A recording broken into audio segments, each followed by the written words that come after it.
بس یہ دیکھیں ساجد بھائی، ابھی اگر میں یونین میں الیکشن لڑتا ہوں تو میں اگر 180 ووٹ لیتا ہوں تو مجھے سیاست چھوڑنا چاہیے۔ ایسے بھی سیاست دان یاسین میں ہے جنہوں نے صرف 80 ووٹ لیا ہے، اور وہ غلام محمد صاحب پر جو ہے نا چوک چوراہوں میں بونگتے ہیں۔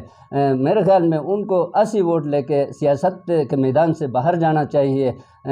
اسی طرح کی تنقید زیب نہیں دیتا ہے ہمارے یاسین کے غیر عوام کے سامنے۔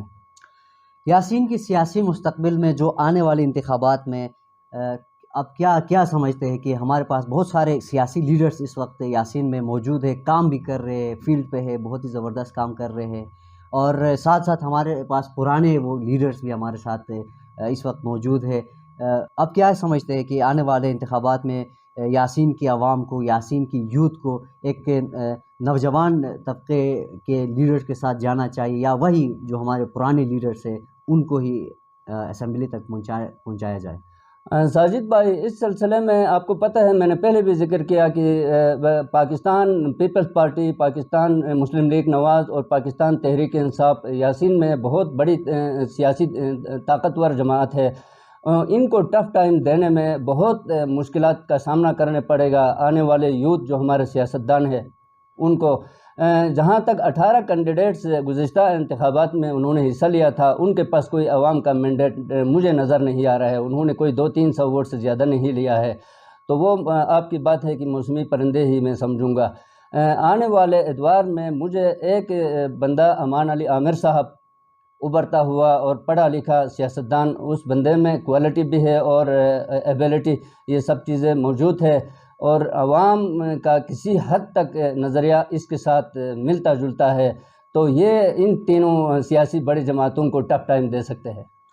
اور یاسین کی یوتھ اس وقت ہے، یاسین کی یوتھ میں آپ کو ظاہری اور باخوبی آپ علم ہے اسے کہ ایک پڑھی لکھی ہماری یوتھ ہے یاسین کی، اور بہت ہی ٹیلنٹڈ اور باصلاحیت ہمارے یوتھ، ہمارے خواتین و حضرات، جس میں ہمارے بہت سارے بہنیں اور بھائی اس وقت دنیا کے اور پاکستان کے بڑے بڑے انسٹیٹیوشنس میں پڑھ رہے ہیں، بڑے بڑے اداروں میں اس وقت کام کر رہے ہیں، اور سیاسی شعور بھی ان کے اندر ہے۔ کیا میسیج دینا چاہیں گے کہ ان کے لیے کہ آنے والے یاسین کی سیاسی مستقبل میں وہ اپنا کس طرح اپنا کردار ادا کریں گے؟ ساجد بھائی بہت شکریہ۔ اس میں یاسین یوتھ کے پریزیڈنٹ شاہ رحیم یاسینی اور ان کی ٹیم کو مبارکباد پیش کرتا ہوں کہ انہوں نے ہر وقت یاسین کی تعمیر و ترقی میں اپنا حصہ ڈالا ہے۔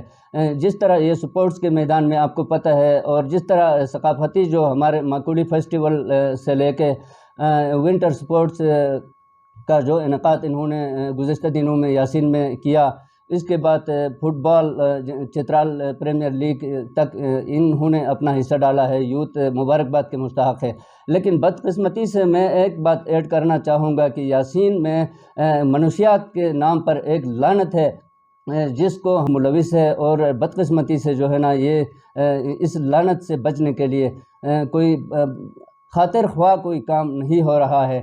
میرے خیال میں اس کی روک تھام میں بھی یوتھ اپنا حصہ ڈالے تو بہت اچھی بات ہوگی۔ بہت شکریہ پروگرام کے لیے وقت دینے کا، تھینک یو۔